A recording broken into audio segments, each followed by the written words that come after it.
markets take another dip to restart and refuel this moon boy ship. My dreams may be futile, but it's you say, well, my dreams may be futile, but Bitcoin bull keeps charging away. Oh, you see, You're listening to Any Observation, the best NFT, crypto, and gaming podcast ever. With your host, Anders Bjork. And we are now live, and hopefully it is all working. I don't know what. I've had some issues with the stream for the last 10 days. I guess that's life. Today with us, we have Justin from Chainchamps. Very happy to have you on today. How are you doing? Pretty good. I can't complain too much. I see that, yeah, in your background, I can see that you have the neon lights that a lot of the streamers and YouTubers have all over the internet from, I think it's last year or 2 years ago. They started to appear everywhere for some reason. It was a Christmas gift. I really like them. I wanted to get some for myself, probably as everyone else. How have they been for you? I mean, they make the room a lot more interesting, I think. So, I mean, they're lights. So, yeah, I guess. And everyone watching, let me know if the audio is unbalanced or something. I think it should be good. But so, Chainchamps, for anyone that don't know what it is, it's a new marketplace on Wax, where you have a few sweet features that we will dig into. But let's just start with why did you decide to create that for you and your team? Yeah, so the inspiration for Chainchamps was sort of hatched a little bit, I suppose, when all the MLB drops initially happened on Wax back in the day. I guess almost a year ago now, more than a year ago now. Time is weird.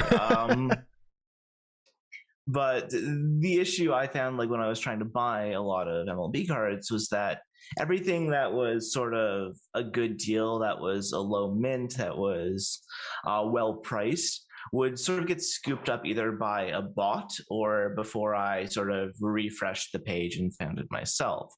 And it seemed like a pretty simple problem to fix for the most part, just make it so that users don't have to refresh the page constantly. We have a blockchain where actions are happening every half second, basically, where blocks are produced every half second. Yeah. Why don't we just show that to the user instead of forcing them to keep refreshing to hopefully find the sale that they're looking for? Yeah, and like, so you on your website, I'm sure we'll be digging into that and a little bit about your background, what brought you here. But while you're talking on the stream, I also showing your, instead of my face, they actually see the pack simulator, which is really a cool feature that you have made, where people can go and like simulate buying and opening a pack without actually doing it, just to figure out what's usually inside them and how things look from there. What's the idea there? I guess it's fun to open packs, but it's not fun to buy them all the time.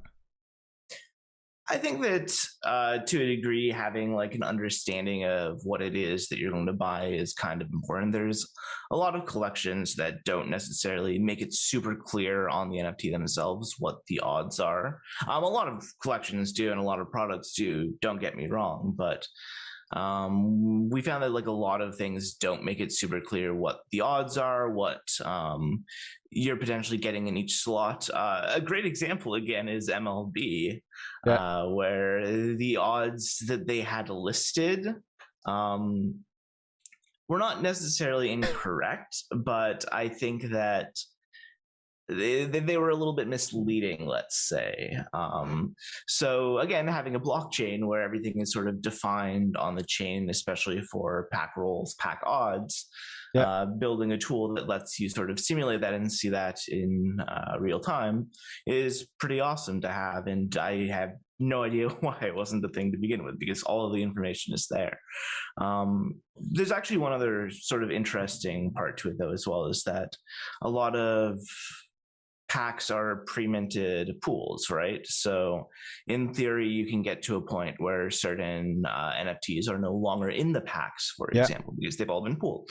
The pack simulator accounts for that as well. So if something doesn't exist in the pool anymore, you won't see it in the simulator either, because again, it's all on the chain. So yeah, like it is very, I don't know. It is basic, but it isn't basic, because you need to curate all the data. You need to keep up with what is happening on each new pack and everything. And it's surprising that like a live feed of the sales, live feed of listings, the simulation of packs and everything. It took 2 years, 2.5 years of big NFT market activity until it started to emerge, which is interesting that no one like, yeah, let's do this, and then just did it. So yeah, and before we dig more into this, let's just break down like what's your background, what have you guys been doing before this, and what brought you here? I mean, I've been programming since I was like, I want to say like 11, 12, maybe a little bit longer than that. So I think the vast majority of my life at this point in time, I'm not going to date myself exactly here, but it's been a while. More than 5 years, let's say. Let's leave it a there. lot more than 5 years. A couple multiples larger than 5 years. You didn't start to grow the beard at 12, then, I guess. Well, about that, but no, that's sort of like my background. I've just been doing it forever. I've done a lot of things over the course of my life. I used to run sort of one of the first, I guess, Android development studios in Toronto as well. We're based in Canada. We're based in Ontario. We're based in Toronto. And that was pretty fun, like 10 years ago, I want to say. So dating myself again here, but it just sort of developed from there, I guess. Emerging technologies, interesting technologies, eventually brought us to crypto, eventually brought us to NFTs. And this just seemed like a sort of niche that we could fill and bring super awesome tools to, because we felt that a lot of marketplaces were all the exact same. And yeah, why not take experiences that we have in building different tools and make it a little bit more accessible for NFT users as well, you know? Yeah, and like I know that your team members are a little bit of a sensitive topic, but how many roughly are in your team, and how many are working on this project? I mean, I wouldn't say it's a super sensitive topic. I think that there are some people that are working on it part-time, and that's really about it in terms of sensitivity. But yeah, like they don't want to dox their names because they technically they work for other companies and they can't maybe express that they are working on a different project as well.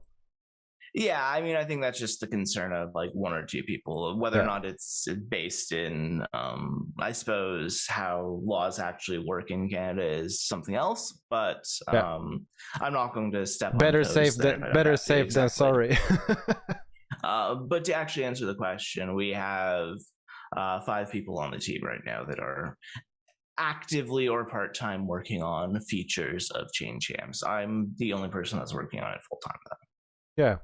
And yeah, that's really nice. And like the nodes, are you running all the nodes for your chain yourself, or are you working with another team for that? So we are for the most part hosting all the nodes ourselves right now. We have a couple of Wax nodes running, which are powering the live feed, that are powering a lot of the data that you sort of see on Chainchamps. That's a fun fact as well. We're not using sort of the standard Atomic Assets API either that every other marketplace uses right now. We kind of built our own thing to be more efficient for what we're doing and what we want to see on the marketplace side of things. Don't get me wrong, the Atomic Asset API is super useful and covers so many more use cases than what we're doing. But we figured if we wanted to be the fastest, we kind of had to build our own solution to that as well. So we had to self-host our nodes. We had to self-host everything, basically. Yeah, and self-hosting nodes running EOS.io is not something you go in and you do perfectly from day one. So how has that process been for you? The documentation when we started this was horrible. I want to say, for lack of sort of a better term, it was absolutely miserable trying to figure it out initially. The resources have gotten a lot better since we started. I think that there's a lot more blog posts and developers that cover setting up wax architecture in general. But when we started out, it was definitely not the most fun experience figuring out which plugins we needed to best serve the purposes that we had in mind. It wasn't fun to figure out where to find snapshots because we didn't really want to wait like half a month to boot our node up from scratch or from Genesis. And it was a headache sometimes, even just trying to figure out what specs we needed on machines that we were renting to. Yeah, they are pretty rough, especially if you run the state in RAM. It's today it passed 75 gigabytes of RAM for just the state if you do that. So that's like most people have a laptop or desktop. They have 816 or perhaps 32 gigabytes of RAM in their machine. For reference, just to run the wax state inside RAM is currently 75 gigabytes. So that's a nice chunk. Yeah, and then finding somebody that is gouging you for prices on the servers that you need as well. You definitely need to stay away from things like AWS or. Yeah, especially if you want to run a node with high traffic and run the state in RAM, it's you have to have a dedicated hardware for that. So yeah, that process I can relate to it since we have been running nodes for a long time with our team, and like a lot of information you need to know where to go to find it, because a lot of the information is there, a lot of the tools are there, but you can't find them by just Googling a lot of times. Yeah, that's probably a good summary of how things are working, and that is a big problem. And like the Wax team recently made sure that the developers portal is finally starting to get up to date and referencing the actual tools that exist now instead of what didn't exist before the Wax mainnet launch when they wrote it, which is 3 years ago. Yeah. That's yeah. Anyway, so you have your own nodes running now. Your website is actually dealing with things very quickly, which is very nice. If anyone want to go to the Chainchamps.com, you can go to a live feed and you can pick one or multiple collections and you can see all the new listings live, which is I don't know, it's very fun to see. Like before the Wax mainnet launched, there was a prototype explorer by the Wax team which pretty much had this live feed for the skins that they had. They used to have something called I just lost the name for it. They had NFTs on Opskins before they were actually on the Wax mainnet.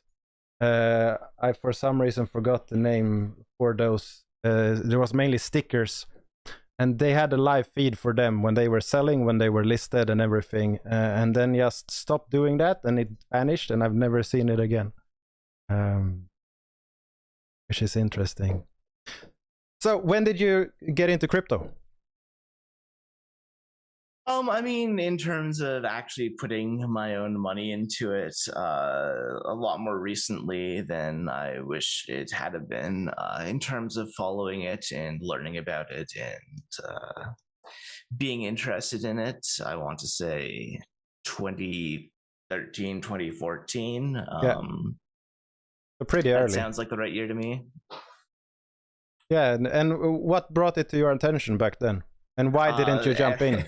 Every news article that said, "Oh my God, Bitcoin's hit $1,000." and the like of that.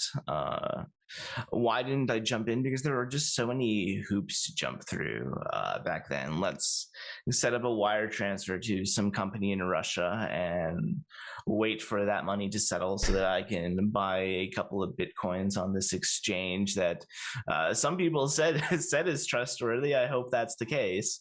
Yeah, exactly. There were no centralized exchanges yet, I don't think so. Yeah, it wasn't super easy to do anything back in the beginning. I started buying 2016, which still wasn't super easy, but it was kind of smooth from Sweden at least, which is nice. And like you said that you were looking at the MLB sales and things like that. Is that what brought you to Wax, or were you here looking at NFTs before? I was fortunately here looking at NFTs a little bit before. I think Top Shot is what got me into NFTs in general. And at some point from that base, I started to branch out into what other options were sort of out there, what else looked interesting. It was initially Alien Worlds, I think, that caught my eye on Wax, and Alien Worlds that I bought before anything else on Wax. Unfortunately, I was a little too late to get in on like those initial land sales. Yeah. But, I definitely got a bunch of equipment and stuff like that before it blew up a little bit, let's say. Yeah, the lands. I've seen a lot of messages where people are bummed out that they didn't buy it from the start, and I started to get those messages already when it was $1,000 per land, and then it was 2,000, and they say we missed everything. So I guess that's the same thing as why most people didn't buy Bitcoin when they knew about it, because they thought they missed the train and they didn't have the perspective that it could continue, so they just stayed out of it, and then it kept going and kept going and kept going, and then it goes even bigger in media, and then they jump in, and when it's biggest in media is usually the top before it goes down again. So I don't know, perhaps it's like we lose perspective when we watch something and we think that the top is here on the price when we have no clue what is happening in the future. I don't know. Oh, for sure. I think for me, at least, the land, it was just that I didn't discover Alien Worlds until the land had been out. And even at the point where I discovered it was just too pricey for my wallet, whether I thought it would go up and down or not. It just, the barrier for entry was too high regardless. Yeah, for sure. It was, and it is still. Oh, absolutely. Yeah. So since you came here with Alien Worlds, you have a few tools. What do you like? Since then, there's been a lot of different play-to-earn games. There's been a lot of games that launched and disappeared. There's been a lot of promises that were not kept. There's a lot of promises that has been kept. There are great projects, but there are also a bunch of bad ones. So what's your take on everything, and do you have a favorite project? Do I have a favorite project right now? I don't think I have a favorite project right now. There's a lot of projects that I sort of keep tabs on and I watch, but I don't think that there's anything that I'm that I'm like going in on myself, or that I really love. There's a couple of games that I'm playing, or games that I'm looking at, or NFTs that I'm collecting. I think which games? Crypto World is the one that pops up right away. That's the one I'm clicking on every day. I like what that team has been doing for the most part. I really have been enjoying Beast Gardens as well. Admittedly, I've been dropping off Beast Gardens a little bit lately because I feel like it got a little bit repetitive for me, but I will definitely jump back onto that as soon as there's more updates, and I feel like there's a little bit more that I can do. I really enjoyed Beast Gardens when it came out, and I still think it's one of the cooler projects that's available on Wax right now. Yeah, like the art is there, and I had a plan to follow that deeply, but there's so much things happening, so you can't do it all, I guess. Yeah, no, that's one of the downsides to this space as well, is that there's just projects popping up all the time, and I feel like even if I wanted to tell you what my favorite project was, I wouldn't feel good doing it because there's just so many things to learn about, and I'd feel like I was either like underselling something or overselling something else, you know?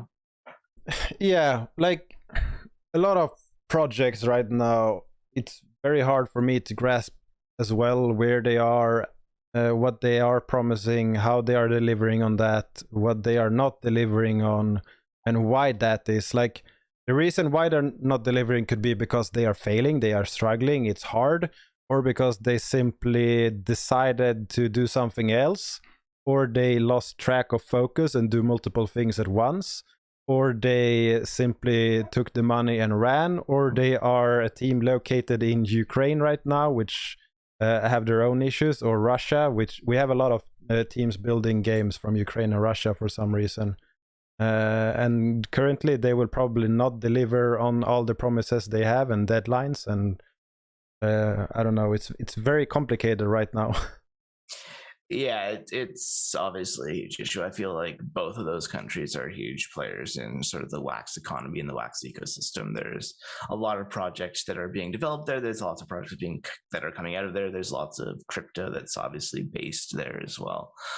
We've noticed that, like, since all of that started politically, the sales on wax have just sort of dropped off significantly. The numbers sort of like plummeted pretty quickly, actually, which I thought was interesting. But when you look at like sort of our analytics, a lot of our user bases are in Russia, a lot of our user bases are in Ukraine, and I just hope that all of that resolves itself sooner than later. Not for our bottom line, but because I think it's absolutely ridiculous what's going on there to begin with. Yeah, and let's not dig into that too much. Let's stay on wax and NFTs, and try to have some joy and something fun to discuss right now. And right now, instead of my face again, they see the stats page on your website where they can see the top collections of the last 7 days. And yeah, Farmers World is still top, and they are based in Russia. I don't know all of these teams exactly where they are based, but a majority of the top 20 are based in that region. Yeah. And yeah, like, if you have any project in the last year that has any relation to play to earn in the chat, there has been a lot of Russians, so I guess them dropping the trade volume makes sense on wax overall. We have a lot of Americans, a lot of people from East Asia, and a lot of people from the Eastern Europe, Russia side of the world. And for some reason, a lot of people in Canada. Well, you know, we love our crypto over here, I suppose. So there's still a lot less regulations than there are with places like the States. So. Yeah, and like, okay, so Chainchamps right now, we have a beta launch. What's the plan there? What are you guys plan on working on and bringing to life? Yeah, that's a great question. I have no idea what the plans are right now for when we are going to remove the beta tag. I suppose it's when we feel like everything is super reliable and we're confident that we're not going to wake up one day and have the website be down or something like that. There's lots of tools that we're looking to build and that we're in the process of building right now as well. Obviously, sort of our live feeds, our deals section, our pack simulator, those are some core features that we sort of targeted before anything else. But there's a lot of other stuff that we're looking to build out too, like creation tools to help people build their projects like everybody else has. But, you know, they can still be created better. That's exactly. For sure. We hope to sort of provide some features there that other people may not be looking at necessarily. One thing that I know we have on the horizon in the very, very, very near future is our profile picture generator. So profile picture projects are obviously huge in the NFT space in general, but you don't see them pop up as much on Wax. And I think that there's a few reasons for that. One, maybe they're not as popular on Wax in general. I feel like we're a little bit less art oriented, I want to say, than more game oriented on Wax. But Yeah, it's I become think, like that. yeah, absolutely. And I think another factor is that it's just a little bit difficult for people to actually create profile picture projects, because if you look at any generator that exists out there, if you want to create your profile picture project, the way that they sort of export data and the way that they generate data doesn't quite work with the way that we define atomic assets, let's say. So we're building a more customized tool for Wax where you can basically just do everything on Chainchamps in your browser in a web app to basically put the pieces together to randomly generate your entire project, and then to take that to minting if you so choose through Chainchamps, which we think is pretty cool. And it's all mostly working right now. We have a demo of it that we show people from time to time, but so what is required to make that go live, since you have something testing that you can show people but it's not ready? I mean, testing, honestly, and just finishing up a couple of final steps. There's a couple of things we're trying to figure out, let's say, internally in terms of the logistics of everything. So when you generate an entire project, you might be generating thousands of profile pictures, let's say. Yeah. And they obviously need to go somewhere. Lots of people use Pinata for their pinning on IPFS. But trying to sort of mass generate a bunch of stuff on our server and then push that to Pinata, what we'd obviously need things like API keys from users, but the real issue comes from if the tool gets any like traction and people are regularly making profile picture projects, then we'll hit sort of rate limiting issues with things like Pinata really quickly. Yeah. If a bunch of people want to pin their stuff there. So we're offering, or we thought, okay, well, maybe we'll offer the pinning ourselves. We run our own IPFS nodes too. That's, our servers have relatively huge hard drives at this point in time. It's not too much skin off our teeth to let people pin with IPFS through us too. But then we have to ask ourselves, okay, well, what are we going to do to prevent people from just sort of like freely pinning things or abusing the system? And we're just trying to solve all the problems that sort of arise with how we're going to let people pin the generated images right now. Everything else is pretty much good to go. It's just pinning and actually authentication as well, making sure that somebody can't sort of see your profile picture project before you want them to, because obviously when you look at collection tools for a lot of other markets, if you go to like Atomic Hub or something, you can basically just like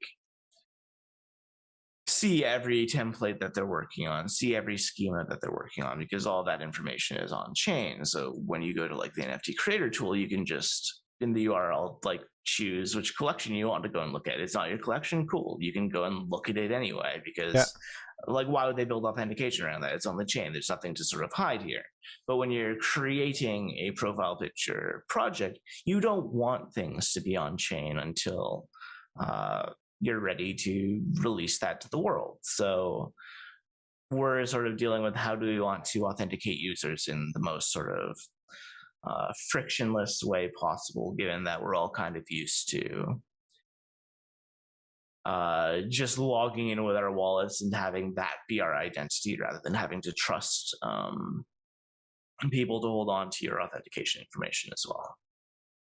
Yeah, there's a lot of levels there, but it feels like you're thinking about the right set of aspects, and running an IPFS node is one of the next steps for myself to figure out. I haven't started to dig through the information that is available, but I just bought my own little machine here that I have 40 terabytes of free storage for, so I figure I should pin all the NFTs that I have in my wallets just for myself, just in case anything happens in the future. So that's a small little project I will do someday when I have time. And We actually, like, before we dig into it, because I have a few more questions on this this tool, because it sounds really nice. Nick is saying that Jose, I don't know how I should pronounce that guy is from Latin America, so yeah, but he's building a tool like that as well, which is nice because we need multiple tools for everything to compete, to make everything better. It's like if we have one marketplace, then it will be more likely be stagnated until other marketplaces start to build tools that they also have to implement, and then everything grows for the better, and hopefully for the better. And when you generate these, you said that atomic assets might not always be perfect for it for different reasons. Will you still use atomic assets, and how? Oh yeah, no, we're definitely using atomic assets for it. The issue is less that it's not perfect and more that every other tool on the internet that exists for every other blockchain doesn't necessarily export to a format that's wax friendly. So we're just creating the tools that make it a little bit more user friendly to export to the platform that we're targeting, really. So I think that with atomic assets, there's also a couple of interesting approaches that you can take. And I think somebody sort of kind of asked this question as well, which is, how are you going to generate them? Are they going to be like one of ones? Are they not going to have a template? Will they have a template? Yeah.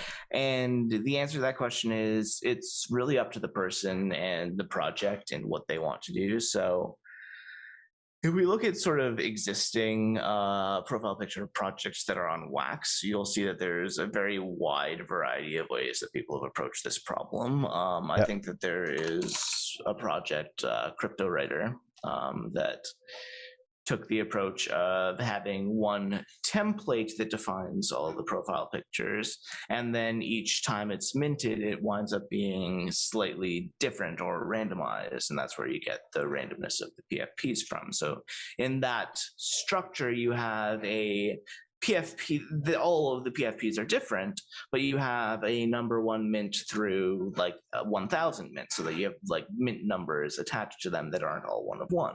Yeah. We're going to offer that as an option, so you can create all of them on the same template. And we're also going to offer it so that you can sort of create every single one as uniquely one of one, if that's what you prefer to do. So there's no way that we're not forcing you to take a specific approach to how you generate your PFP projects. It's entirely up to you, and we're going to provide the tools to take either approach, really. And you have clearly put a time, you and your team, in how to best do this, probably, or different ways to do it. Might not be the best way, but different ways. And in these different approaches, and you sitting down and discussing the different problems, which way do you think is the most convenient for? Because you also have to take, how will different marketplaces show them? How will they work on searching on NFT Hive, Wax Atomic, Hub, and the Chainchamps and everything, and price history? And do you want different price history for each asset, or do you want them all to fall under one, which is how templates work? So what's your take there? I think it's a complicated question, and you can probably try to think about it all day, and you'll never actually come to a good answer, because there's just too many pros and cons of both approaches.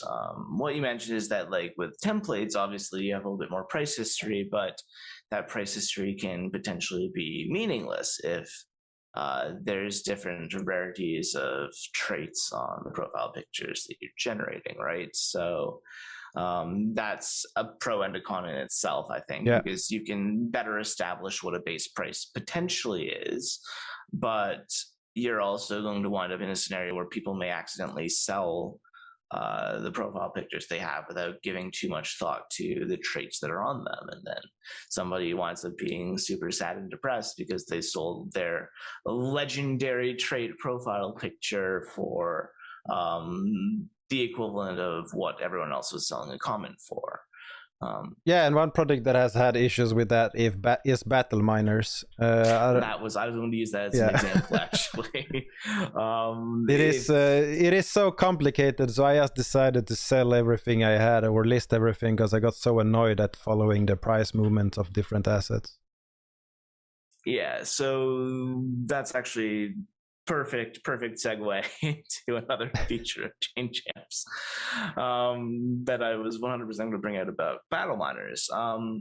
So we have estimated values on every item that you see on Chainchamps. So when you see something pop up on the live feed, when you see something pop up on the deals feed, in brackets beside what the actual price is, there's something that says EV. And with a lot of other marketplaces on Wax, they'll give you something like, if you hover, like on Atomic Hub, for example, if you hover over an NFT, you'll see a lowest listing and a suggested price. Yeah. The lowest listing is obviously the lowest listing, and the suggested price, I believe, is the median of the last 5 sales, if memory serves. Or the mean of the last 5 sales. I don't remember which one they use.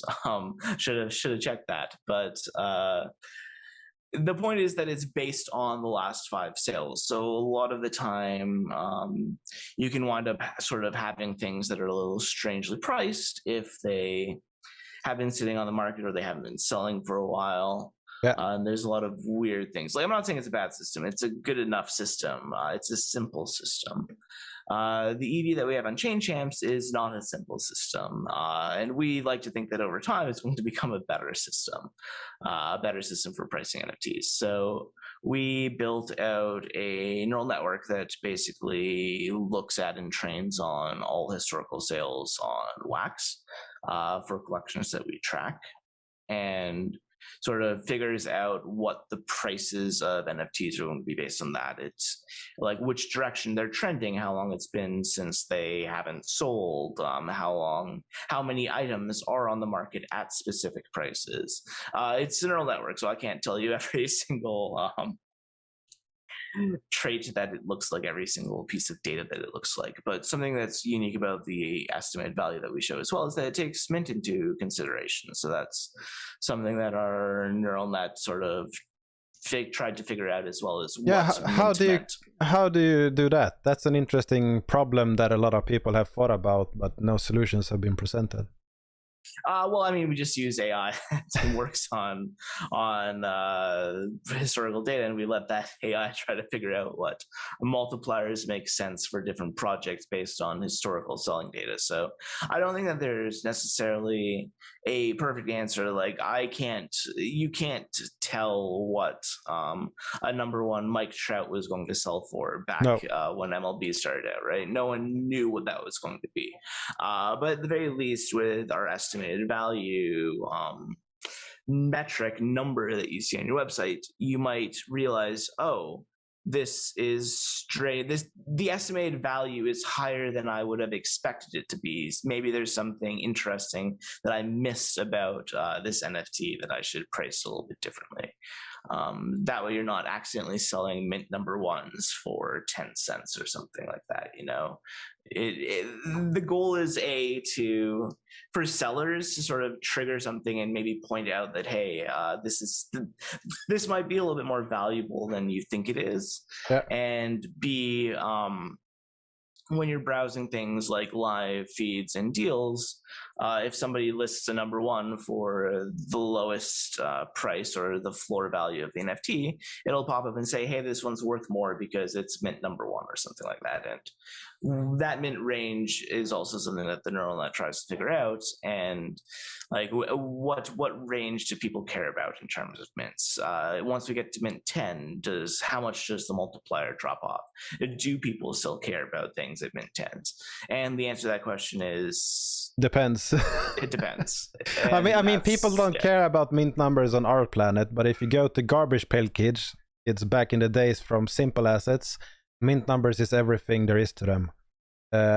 So it also depends on like which project it is and like how that group of users rate them. But I think it's good that you take this AI approach and teach it how to approach this. It's an interesting idea, at least. Yeah, and as far as we can tell, the estimated values are, for the most part, pretty much in line with what things wind up selling for. And just to like be super clear, the EV is what we expect the next item to sell for. It's not necessarily like what it is, what it was, or what the lowest price is. It's what we expect the price to be based on all of the current market data. So, and if you have an EV with the question mark, what does that mean? if we have an EV with a question mark, it just means that there really wasn't enough data to figure out what that estimated value was. It could be that it hasn't sold in ever. Sometimes it means that it's never sold ever. It could mean that it's only sold like a handful of times, or it's been a really, really long time since it's sold. And that's actually what our second metric is that's on the page that I don't think I've spoken about, which is liquidity. So you'll see that there's sort of like a water drop next to a lot of NFTs as well. On the deals page, by default, you'll only see like high liquidity and like super high liquidity. But if you go to like the market page or the live page for a collection, you'll see a lot of NFTs with different sort of size liquidities. And that's just a measure of how frequently they're bought and sold. So if you have a high liquidity item, the estimated value is sort of, I'm not going to say it's more accurate, but it's more likely that you'll be able to buy or sell that item before the estimated value changes again, just because people are constantly buying high liquidity items. With low liquidity items, the estimated values are probably accurate for the most part of the time, but there aren't many people buying or selling it. So the market could drastically shift before you actually find a buyer for your product. So it's a little bit more of a gamble if you're trying to buy and sell things with low liquidity. So we want people to be able to understand at a glance very quickly, especially if you're on something like the deals page, how many people are actually buying and selling the NFTs that you're looking at buying and potentially selling as well. Yeah, that's nice. And like if you go to your deal page, you have you can pick which liquidity you actually want to see in the deals. I can show it if I do this. No. Yeah, I can now. People can see over my face again. They see the liquidity options on the deals page. Yeah. And just to sort of go back to the battle miners thing, which I think is where we started with this EV talk, there are some flaws in the system, and those are things like battle miners or NFTs that have mutable data that largely changes. Like Our Planet Lands. Yeah, so there's sort of kinks in the system like that. And I don't necessarily know that there's really a great way to solve that problem. And if there is, we haven't come up with it yet. I'm open to ideas. But so sometimes the EVs are just a little bit off. We find that they generally err on the side of being lower than they should be in terms when you wind up with things that have like mutable data or battle miners, which prints the rarity as immutable data when the NFT is minted. So just for everybody out there that doesn't know what exactly I'm talking about, battle miners mints their NFTs and the rarity isn't on the template. So each minted asset has a potentially different rarity despite the fact that they all share the same template. So when we're looking at doing estimated values, we often look at the template that defines what the NFT is, that defines what the history of the values are for that NFT. And when you have something like battle miners, which makes every single NFT a different rarity that isn't on the template, the AI can't actually see and judge on the fly what that NFT actually is. It doesn't necessarily see the rarity because it's not on the template, and that again happens with any NFT that maybe defines like rarity or something in mutable data. Fortunately, we don't have too many projects that do that right now. Yeah, a I handful think, or so. yeah. I think Taco is one that has sort of like the level of their items on the immutable data, and that largely does define what the value of those NFTs are. But the projects are few and far between, so we think it's still generally reliable. And since the EV is based on the base template, the EV should never like cross my fingers. The EV should never lead you to believe that something is worth more than it actually is. If anything, it's going to underestimate what the value of something is, so you won't accidentally buy something thinking, oh, this one, the estimated value for this is $50 or something, and then you buy a common that's worth $5. No, the EV will be on like the lower end of that scale, so you'll know that like the floor price is more like $5, and it'll just not show you like deals when you get higher to up. deal with this. You like, one way to do it is to figure out all the projects that do this kind of thing, and then put in some kind of rule for that asset, that project, and everything. But that won't scale very well. And the other one is, I guess, to look for the word, like the name, the descriptions, and then you also have to account for upper keys and lower keys, I guess, because some people, like myself, like to write the first letter with the big with the uppercut letter, and data systems normally don't like that, but humans like that. Yeah, stop doing that. just don't do it anymore, and we would appreciate it. Yeah, data systems do not like that, and then like, since users can choose this themselves, these things will be different. There will be misspellings, there will be different types of ways they write this, all cap, lower cap, mixed cap. Some data will be immutable, some data will be immutable, and then there are no, like, if you have a level, there are no standard options for level. We have they usually come in common, uncommon, rare, and so forth, but it's not always the case. But almost always we have the same rarities on the top, although sometimes they are different as well. I know that the facings team do things a little bit different in many cases. Rarities is one. They also use the same template for unopened pack and an open pack, which you get back. They changed the mutable data for that from open to unopened. And I guess, like, for an automated software, you need to add rules the more of these different rules you learn, and that is not easy, I guess. Well, I mean, what you've just spent the last, I suppose, minute describing are all very human problems. Yeah. They are less AI problems because it doesn't actually care about the concept of rarity at all. If it's doing its job right, it should be looking at the data and saying, hey, this field on these NFTs is something that people seem to care about. It doesn't know that that field is rarity. It doesn't know that they have differing cases, or that it has a different set of like strings basically for like what those rarities are, like common, legendary, uncommon, etc. It doesn't care what you use there. It just looks at them on like a template and collection basis and says, hey, these are some of the primary driving factors for value in this collection. That's going to be a factor in what we look at when we look at pricing this item. So it doesn't matter.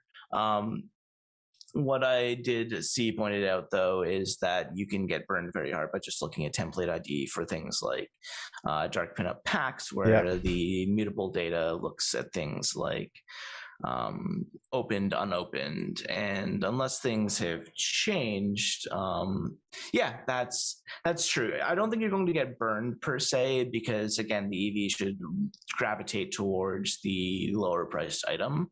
So the EV for things like burned packs versus opened packs should gravitate towards the lower end of those items. But at the same time, I don't think any marketplace actually gets that right either. So as much we want to improve the system and we want to make it better, but it's still it's not worse than the other systems. Let's put it that way. No, but it's like, not worse than everything else that's out there. Like look at packs on Atomic Hub for like the burnt full pack of dark pinups, for example. The suggested price for that is $1.64.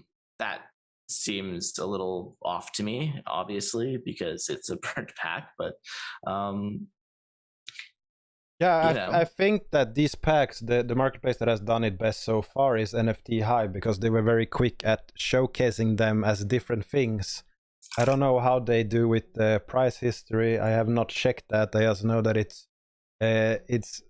more easy to buy the correct thing. But like these are real problems, because when you start to do you want to save this pack as an open pack, and you have the same template, and then everyone puts that as the same price, and then people go and buy the lowest price. They don't know that there can be something called the burnt pack in this pack schema, as they do. Then everything gets confused, and yeah, it's complicated.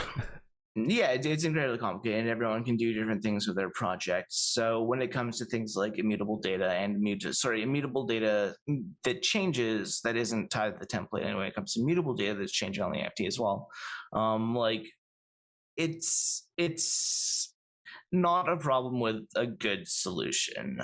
I think that a lot of that is on, honestly, the collection creators' end to not make a system or not make a set of NFTs that can potentially screw over the people that are buying them.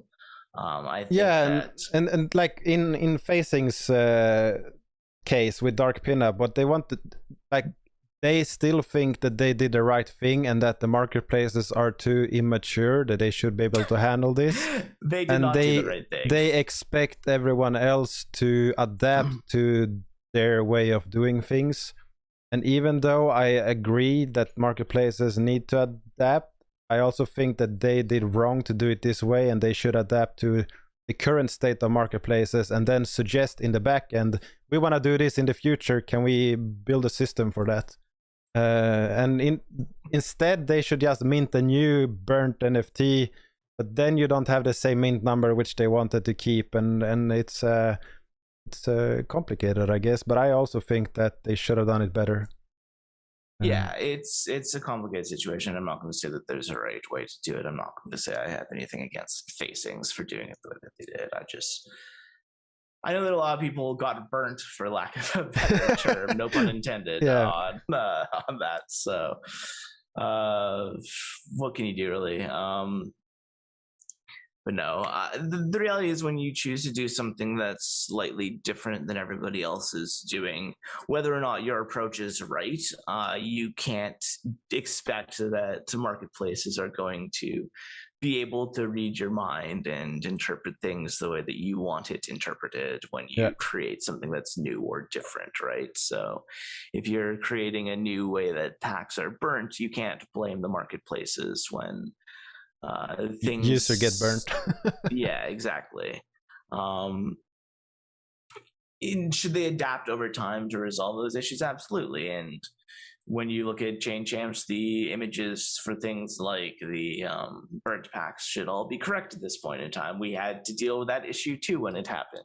Yeah.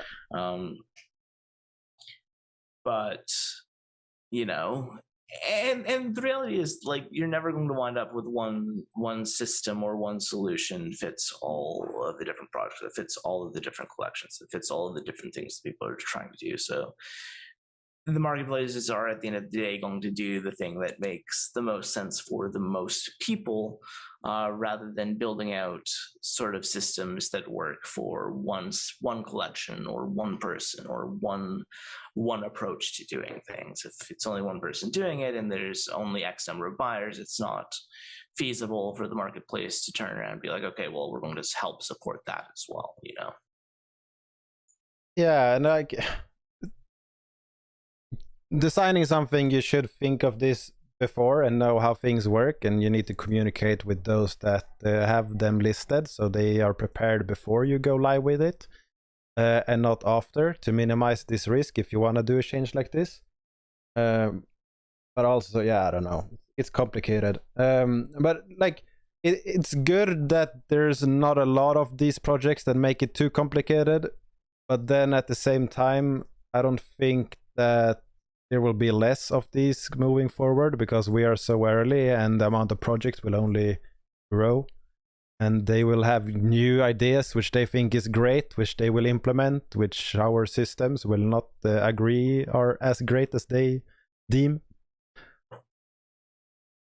For sure, and as more projects like that pop up, we'll probably have to change some of the approaches we use to calculating things like estimated value as well. But so with your profile picture project, and you have your estimated value, if they decide to not use the same template, how will your tool estimate the value of the different profiles? Yeah, so the intention of how it is being improved and going to work, I'm going to describe that because I don't think it necessarily applies to like how it works right now. The concept and everything. Yeah, the concept is that it should be able to look at sort of the collection or the schema and see what the driving factors are on different attributes of the NFTs. So, for example, let's say that your profile picture has certain attributes that are more rare. The AI should, in theory, be able to look at the sales data for the NFTs and be like, okay, well, the ones that have this attribute on them seem to be selling for a little bit more. The ones with this attribute on them seem to be selling for a little bit less. Yeah. And from that information, infer that. The issue with any pricing algorithm that you have that not just takes this approach, it really takes any approach by looking at sort of historical data, is you're going to wind up being a little bit clouded by people that sell things for the wrong prices. And I suspect that will potentially happen as well. When you're looking at a lot of profile picture projects in general, is that it may be really difficult for the AI to figure out what influence a rare trait has if more people are ignoring or missing the fact that they have a rare trait and selling it at a lower value or selling at the average value. And then one person is just hoarding them for a really long time and not reselling them. Then it's never going to learn what the difference between a rare, a common, and like epic value are, for example. So there's some things that we kind of like have to cross our fingers on in terms of how people buy and sell things, but any pricing algorithm can only realistically look at historical data without being like an algorithm that's like created to price a specific project. Like if I look at any specific project and I want to create a pricing algorithm for it, that's a lot easier than trying to build something that fits as many projects as possible. Because when you're looking at it specifically, you can tell the algorithm, you can be like, okay, well, it's going to have a variety of rarities on its traits. So factor those in. These traits are more rare than other ones and figure that out. But when you tell a generic AI to go and look at every single project and figure out what matters, you're relying a lot more on certain people pricing things correctly to begin with to determine what the market value of something actually is. So it's... Yeah. You have to have faith in people. Like, yeah, pricing, and also how do you take care of like black swan events of sales? I don't know what I should call them, when there are crazy outliers on the high price tag. Yeah, so I think we actually have a blog post that covers this for anybody that's interested in reading about it. Let me just grab that quickly. I don't know if there's a good place to I'll just write in your chat. My username is Justin, my opinion. So there you go. Boom. I don't know if that works, but if it pops up in your chat there, but potentially not because it's a link and YouTube Yeah, doesn't I know. like That's it. what I was worried about. YouTube filtering it out, but it hasn't deleted it yet for me. So You can send it in our Telegram chat, and I can post it otherwise. Okay, I will post it with you. 1 second. Here you go. Yeah, like. So yeah, basically what it does is it removes outliers. And what's interesting on Wax is that there's a lot of outliers, and I'm not going to get into the hows or the whys of why this happens. I feel like it's sort of like there are some shady things that happen with crypto in general, and Wax is no exception to that rule. But with things like Alien Worlds, there's some graphs in there that basically show that the price of a shovel fluctuates, not in reality, but there's a lot of really weird sales of things like shovels, where like the average price of a shovel might be like 4 cents, for example. But then there's lots of shovels that just randomly sell for like 25 cents or $1 or $8 or things like that. And mint number doesn't account for that, I guess. Oh no, that has absolutely nothing to do with mint numbers. Because I sold an abundant shield, I think it was, for 5,000 wax, because I had mint number 1. Yeah, no, it's we're not talking about things like that unless somebody is reselling the number 1 shovel every like 2 minutes or something like that, you know. So it does take out. So it's bots doing something. That's what's happening. Yeah, it's bots doing something. It's somebody maybe like moving wax around in a lot of cases. So it factors those things out. It considers those things outliers, and it takes it out of the equation. And it just sort of looks at what the sort of baseline looks like for the values of that.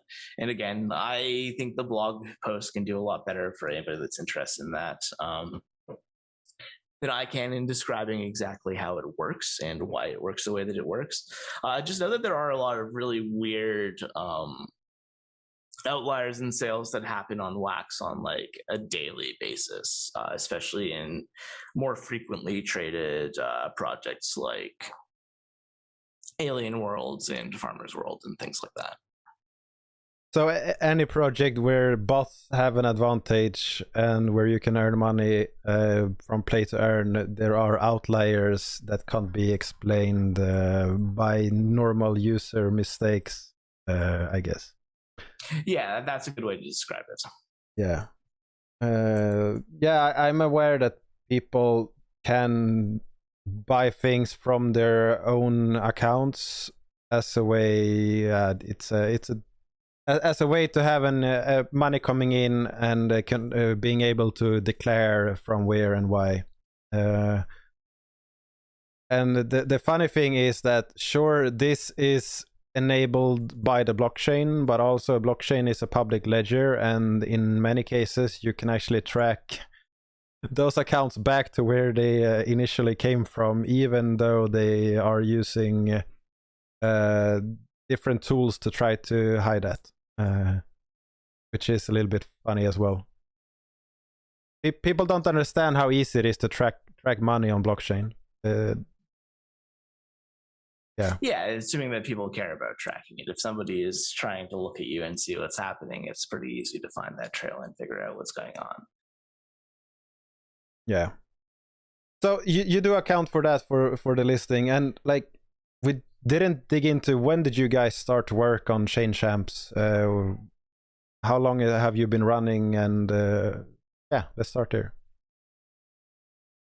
Yeah, so I think that we conceptually started, I want to say in July. I don't think we really launched until more like October. So it's been live and available to the Wax community for a decent number of months now. We've been actively working on it since then as well.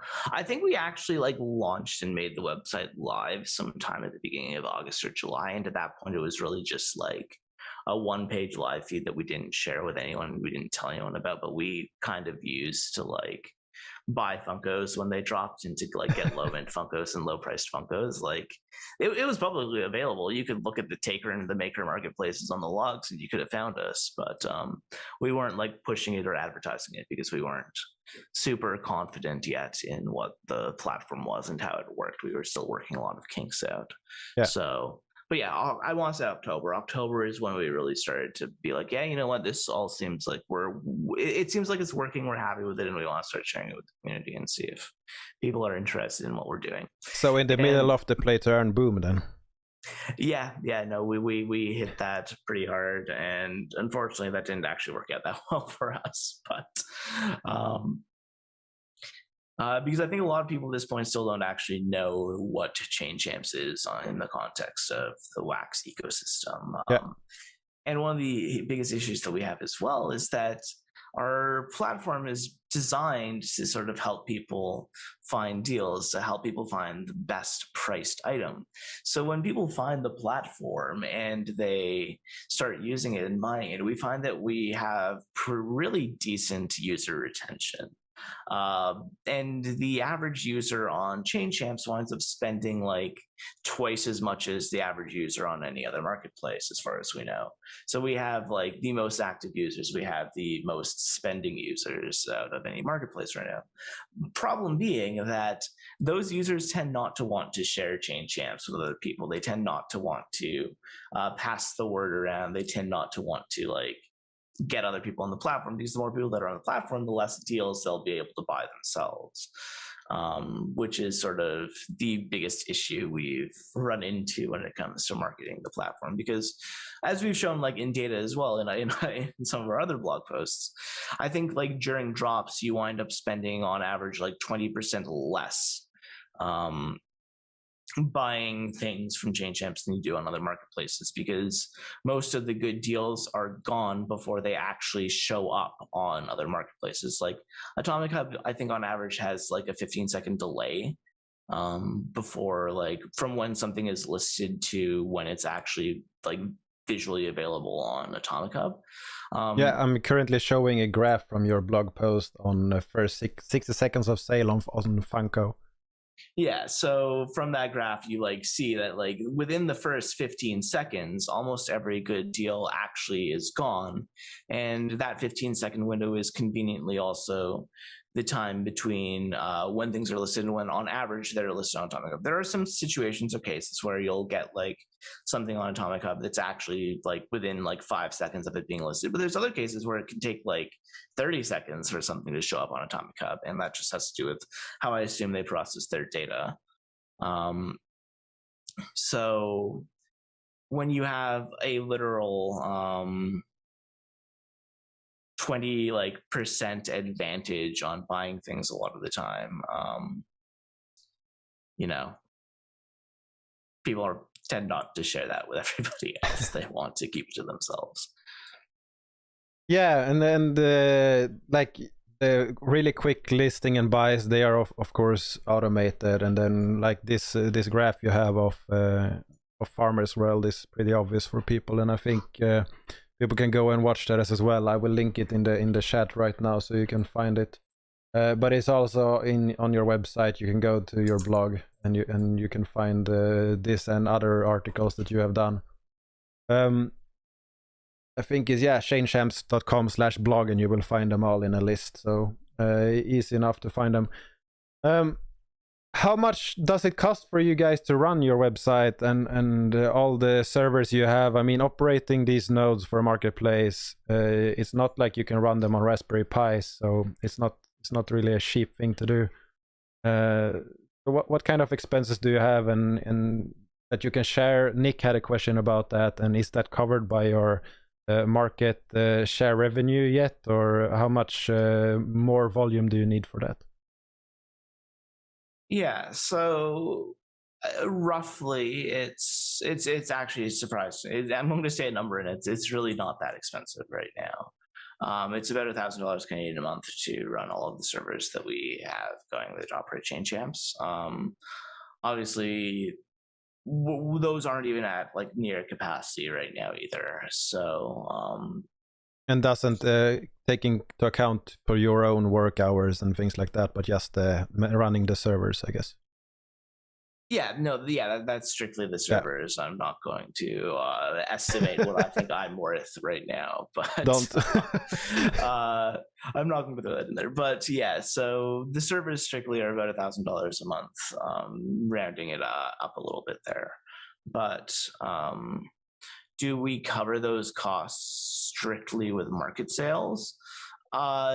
Sort of is the answer, and it's sort of because and for anyone, before we go, how Sure. do you earn from market sales? Just in case no one knows, just break that down and then continue.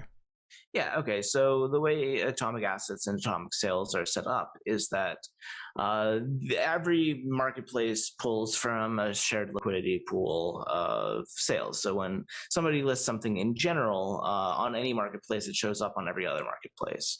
So when it shows up on every other marketplace, there are taker and maker fees associated with each sale that exists. So as like when people say Atomic Hub gets 2% of the sales, that's only sort of true. The marketplace that somebody listed the sale on gets 1%, and the marketplace that somebody bought a sale on gets 1% as well. So in a lot of cases, that winds up being Atomic Hub taking 2% of every sale, but sometimes Atomic Hub gets 1%, sometimes Atomic Hub gets 0%. It goes to the market that it was made on and the market that it was sold on. Yeah. So we get those 1% here and there depending on what people are listing on Chainchamps, which is almost nothing because our listing tools are honestly garbage, and it's something that we want to improve in the future, but it's trash for now. And we make most of our money from 1% of sales because people buy a lot of things on Chainchamps. So do they cover our server costs? Generally, yes. The market fees generally cover our server costs. When we're going through moments like right now where there's a general giant slump in NFT sales end of this month, honestly, probably not. But generally, yes. Yes, they do. Yeah, that's good. And like the biggest cost of running these nodes, I guess, is the time to learn, the time to test, and the time to figure out which kind of machines you need, and then to maintain them as you go. I guess that's the main cost of all these auction nodes in general.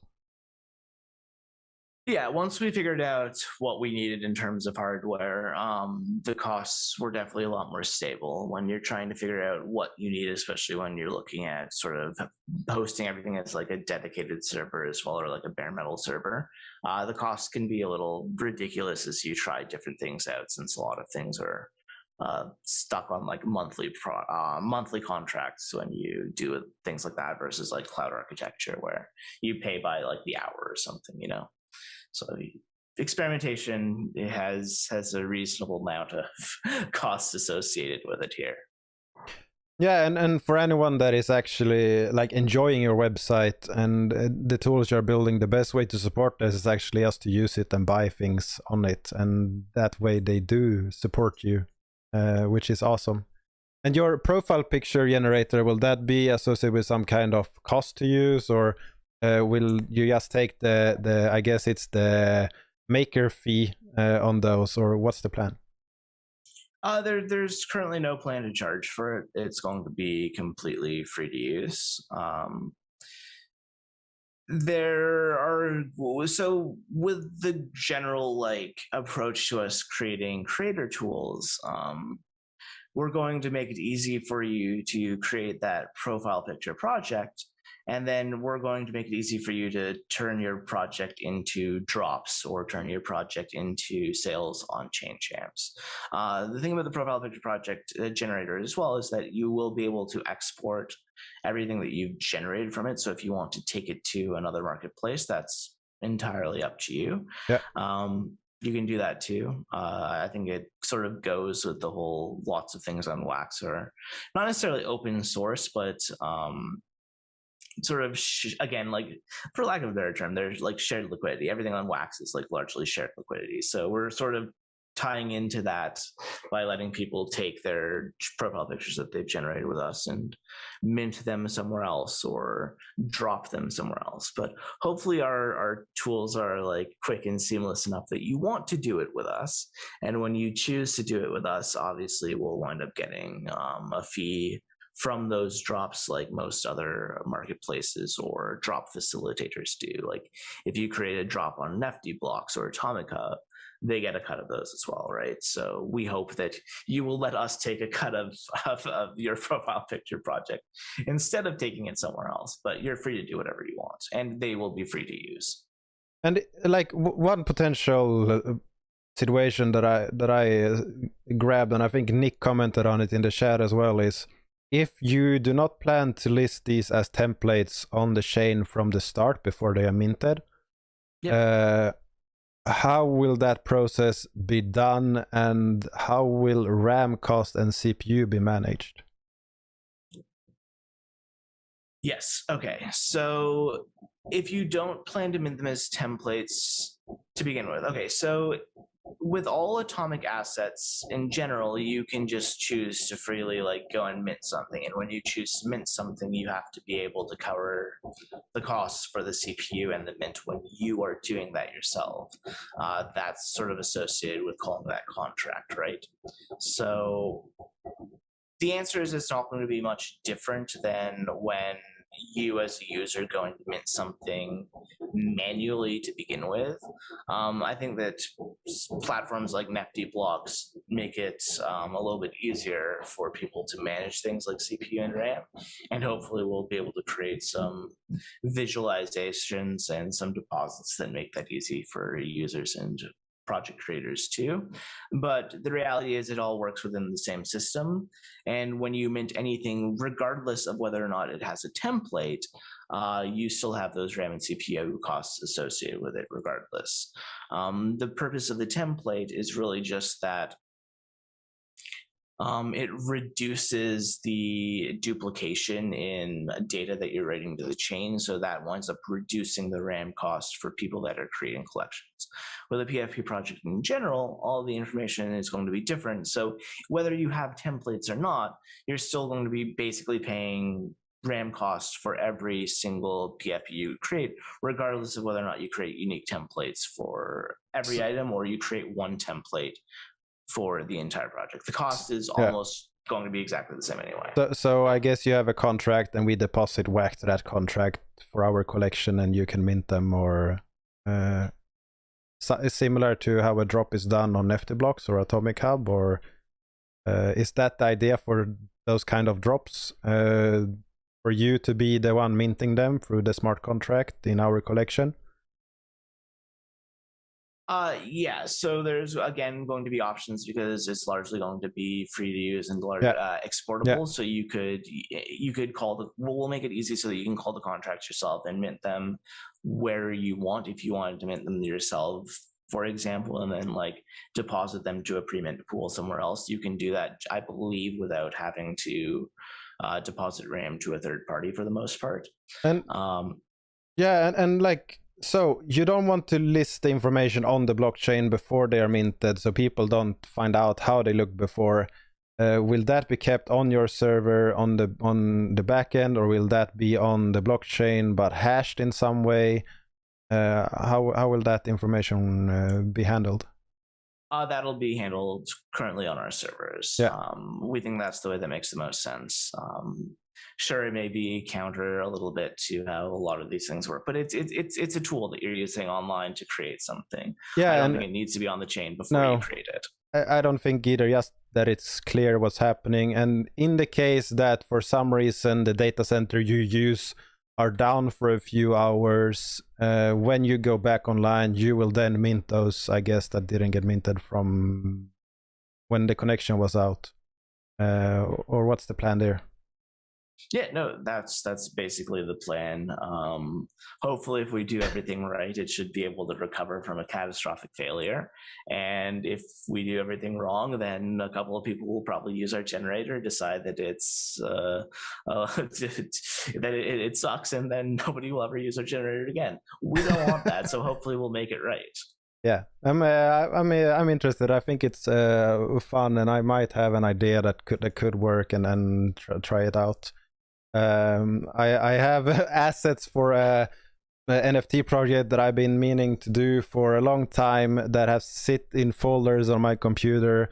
It was supposed to go live in June last year, so I guess June this year is when it goes live, or something. I don't know, and that could potentially work great with the generated attributes instead of doing it 100% prepared. I just have to think about that, but it doesn't necessarily have to be a profile picture, but it's generated with different layers, so it should work the same way. And actually, I think that's a key distinction that I don't talk about enough as well, is that we call it a profile picture generator, but you could realistically use it for any set of, it doesn't need to be a profile picture. I think there are examples of games that use randomized attributes as well. Anything that has like randomized attributes or traits or randomized elements, you should generally be able to use this for.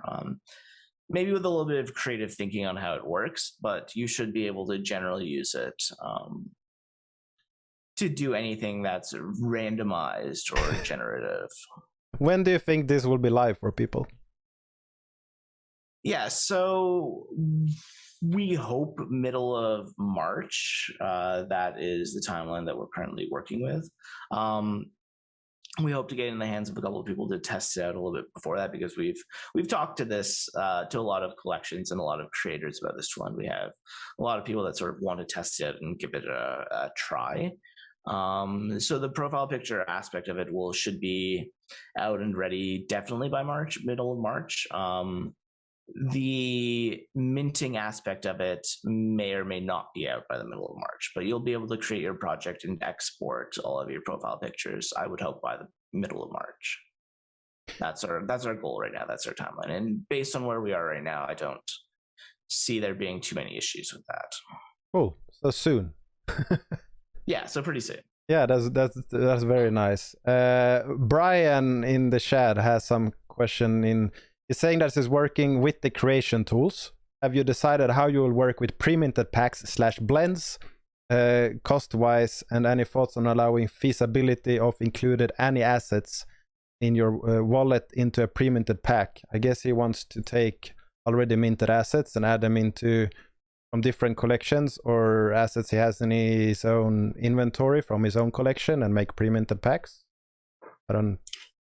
Yeah, I mean, assuming that that's what he meant. I don't know. We want to offer our own sort of contract for a lot of these standard features that exist already. So be that packs, drops, pre-minted or not. I don't know exactly what that looks like yet. Those are features that we're going to sort of finalize and figure out as we move towards launching the profile picture generator. Yeah.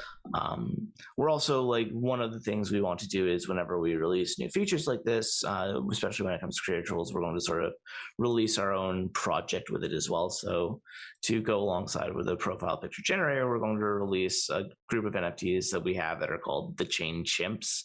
Yeah. To sort of like demonstrate how the features work, to demonstrate how the drops work, to demonstrate what your project can look like as well.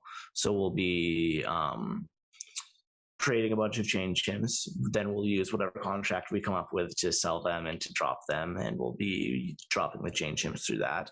And the point is that we'll be testing everything out ourselves and trying to put the features into the packs and the drops that we want as sellers ourselves, to hopefully find some sort of holes or gaps that are missing in existing systems. So whether that's being able to add like bonus items to packs, like if you want to, like, if the creator of a pre-minted pool wants to throw in like some bonus item from another schema or something to their pre-minted packs, that's a really cool and interesting idea that I think we can experiment with as well.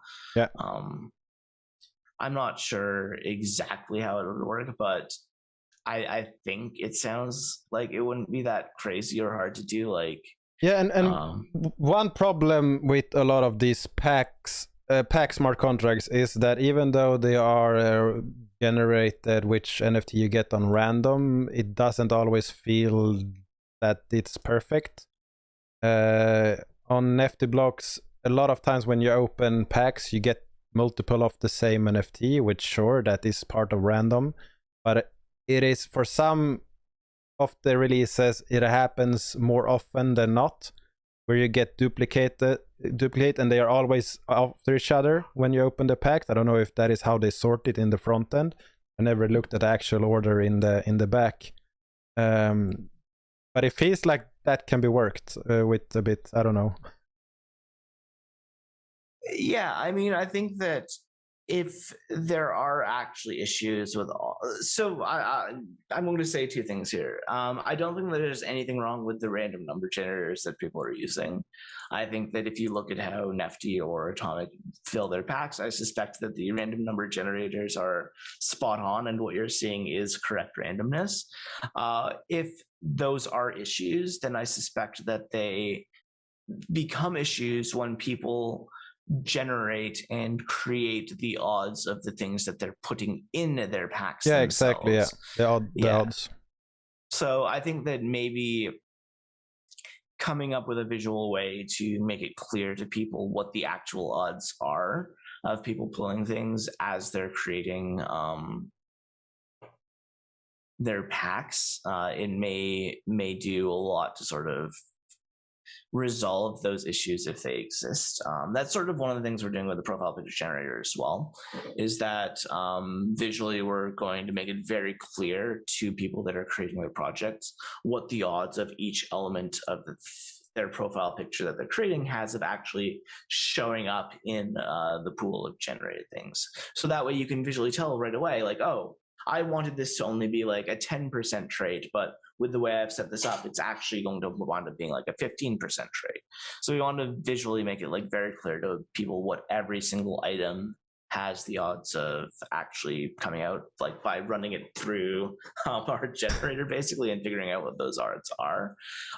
So when we do things like pack contracts, it may be we'll probably make it a lot clearer to people what the odds of every single item occurring are, so that it would be really neat to have your simulator for me as a pack creator before I sell the pack, so I can actually simulate opening it in your interface before I go live with the sale, and then I have the ability to tweak those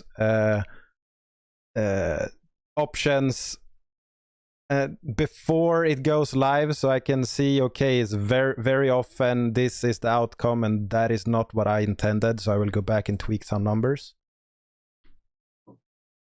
That would be a cool user interface for people. That would be a pretty cool use for it. I agree. I'll admit it's not something I ever really thought about, but it does make a lot of sense. So because a lot of the NFT creators, they are visual. They use numbers because they have to, but they are visual. They want to create things. And that would be a neat way to actually show them what these numbers actually mean before they go live.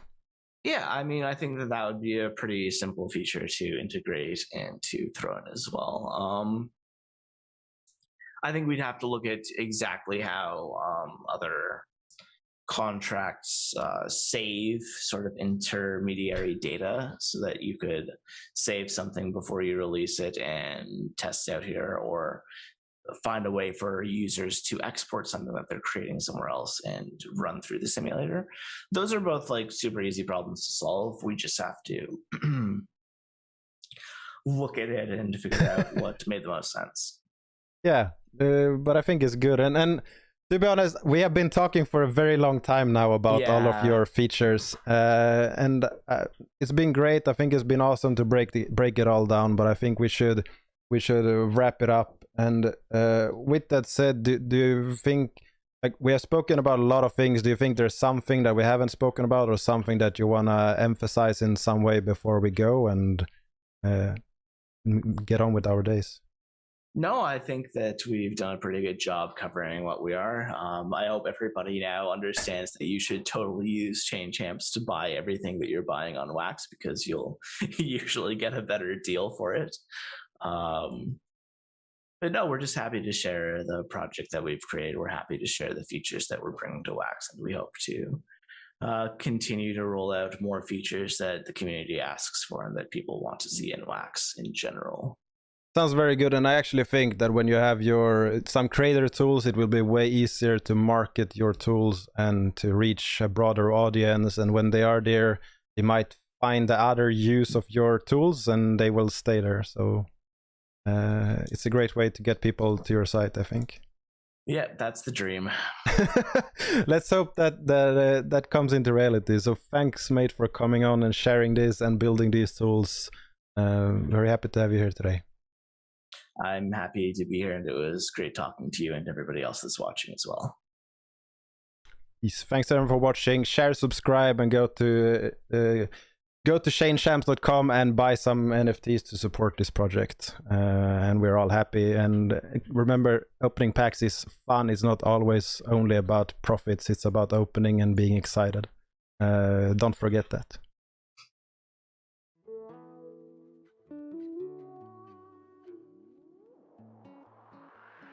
A Bitcoin bull is all I got left. Sold my clothes, gold no less. Walls are circling, hollow hands. This man stronger than